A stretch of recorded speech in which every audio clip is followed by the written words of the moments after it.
ایک ایک صحابی، ایک ایک صحابی یہ اپنی مرضی سے صحابی نہیں بنا، یہ اپنی مرضی سے صحابی نہیں بنا، یہ چنا گیا ہے، یہ پسند کیا گیا ہے۔ عبداللہ بن عمر رضی اللہ تعالیٰ عنہما کہتے ہیں رسول اللہ صلی اللہ علیہ وسلم نے فرمایا اللہ نے سارے انسانوں کے قلوب کو دیکھا، نظر الی قلوب العباد، اور پھر اللہ نے سارے بندوں کے دلوں میں سب سے خوبصورت دل پایا جس شخص کا، اس کا نام تھا محمد الرسول اللہ صلی اللہ علیہ وسلم۔ اللہ نے انہیں رسول بنا دیا۔ پھر اللہ نے انبیاء اور رسول کے قلوب کے علاوہ باقی ساری کائنات کے دلوں کو دیکھا، اور پھر اللہ تعالیٰ نے ان میں جو سب سے بہترین سب سے خوبصورت دل پائے، اللہ نے انہیں چن کر کیا بنا دیا؟ صحابی بنا دیا۔ کتنے خوبصورت دل ہیں، اللہ اکبر۔ میں اس کی ایک مثال قرآن سے پیش کرتا ہوں، قرآن سے۔ اللہ تعالیٰ مجھے اور آپ کو کہتے ہیں کہ دیکھو بھئی جب تمہارے دلوں میں ایمان آئے گا، میری طرف توجہ ہے، جب تمہارے دلوں میں ایمان آئے گا تو تمہارے دل اس ایمان کی وجہ سے خوبصورت ہو جائیں گے۔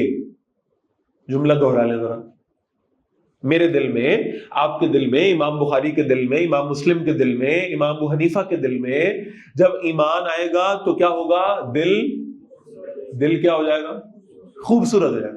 ایمان آئے گا تو ایمان آنے سے دل خوبصورت ہو جائے گا۔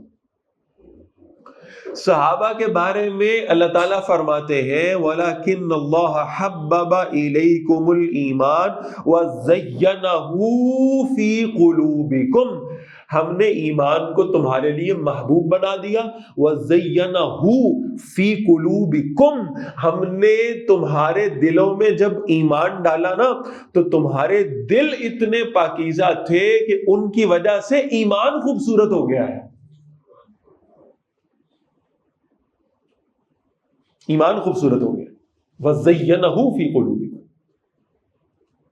اتنے پاکیزہ اور اتنے خوبصورت دلوں والے لوگ۔ اچھا میں عرض یہ کر رہا تھا کہ صحابہ کو چنا کس نے؟ اللہ اکبر۔ پاکستانی کرکٹ ٹیم ایک میچ ہارتی ہے، پھر دوسرا میچ ہارتی ہے، پھر تیسرا میچ ہارتی، ساری ٹیم میچ ہار گئی، ٹورنامنٹ ہار گئی، آپ تنقید کرنے بیٹھتے ہیں، آپ کو بڑا غصہ ہے، آپ ٹیم پہ تنقید کرتے ہیں۔ میری بات سمجھ میں آئی ہے کہ نہیں آئی؟ آپ کہتے ہیں یہ جو بیٹسمین ہے یہ اچھا بیٹسمین نہیں ہے، یہ بالر اچھا بالر نہیں ہے، تو ساتھ ہی اگلی بات ذہن میں آتی ہے کہ اگر یہ اچھا نہیں تھا تو اس کو ٹیم میں ڈالا کیوں ہے؟ اور جس نے ڈالا ہے وہ جو سلیکٹر ہے نا ٹیم کا، وہ ٹھیک نہیں ہے۔ مجھے یہاں بیٹھے پتہ چل رہا ہے کہ یہ پلیئر اچھا نہیں تھا، اور وہ جو سلیکٹر بیٹھا ہوا ہے اس کو نہیں پتا تھا۔ میری بات سمجھ نہیں آ رہی۔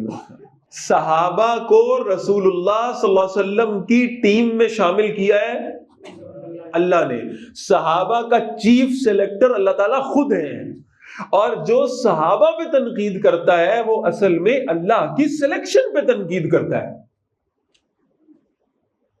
فلانے کو ہونا چاہیے تھا، فلاں کو ہونا چاہیے تھا، فلاں کو ہونا چاہیے تھا۔ میرے پاس ایک آدمی آیا، یہ چند دن پہلے کی بات ہے، مجھے کہتا ہے کہ بھائی بات تو ماننے والی یہی ہے کہ رسول اللہ صلی اللہ علیہ وسلم کے انتقال کے بعد یہ صحابہ اپنے ایمان سے پھر گئے، اور مجھے کہتا ہے تم صحابہ کا ایمان ثابت کرو حضور کے بعد۔ میں نے کہا بسم اللہ، میں ایک صحابی کا ایمان ثابت کرنے کی اہلیت رکھتا ہوں الحمدللہ، لیکن میں اس پہ بھی بات ہی نہیں کرتا۔ میں نے کہا میں تم سے بات یہ کرتا ہوں، ایک اسٹوڈنٹ میری کلاس میں آئے، وہ پڑھنا لکھنا نہ جانتا ہو، وہ میں اسے 6 مہینے کے سیمسٹر میں پڑھاؤں، پڑھنے کے بعد 6 مہینے مجھ سے پڑھنے کے بعد وہ فیل ہو جائے، آپ کہیں گے کہ اس نے خود نہیں پڑھا۔ 2 فیل ہو جائیں، 4 فیل ہو جائیں، ساری کلاس اگر فیل ہو گئی نا تو آپ کہیں گے کہ قصور کلاس کا نہیں ہے۔ نہیں سمجھ آئی بات؟ قصور کس کا ہے؟ قصور استاد کا ہے، جو 6 مہینے پڑھا کے ان کو اس قابل نہیں کر سکا کہ یہ پاسنگ مارکس ہی لے لیتے۔ میں کہتا ہوں 23 سال رسول اللہ صلی اللہ علیہ وسلم نے صحابہ کی تربیت کی ہے.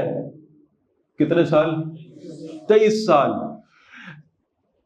اگر کوئی یہ کہتا ہے نا بدبخت کہ رسول اللہ صلی اللہ علیہ وسلم دنیا سے رخصت ہوئے اور صحابہ میں سے 5-7 کے علاوہ باقی سارے اپنا اسلام چھوڑ گئے، تو میں اس سے پہلے یہ پوچھوں گا کہ پھر تمہارا عقیدہ اس پہ کیا ہے کہ رسول اللہ صلی اللہ علیہ وسلم نے 23 سال ان کی کیا تربیت کی تھی جو یہ ایک لمحہ نہیں رک سکے. ان کی سلیکشن کرنے والے اللہ تعالیٰ خود ہیں، ان کی ٹریننگ کرنے والے محمد الرسول اللہ صلی اللہ علیہ وسلم.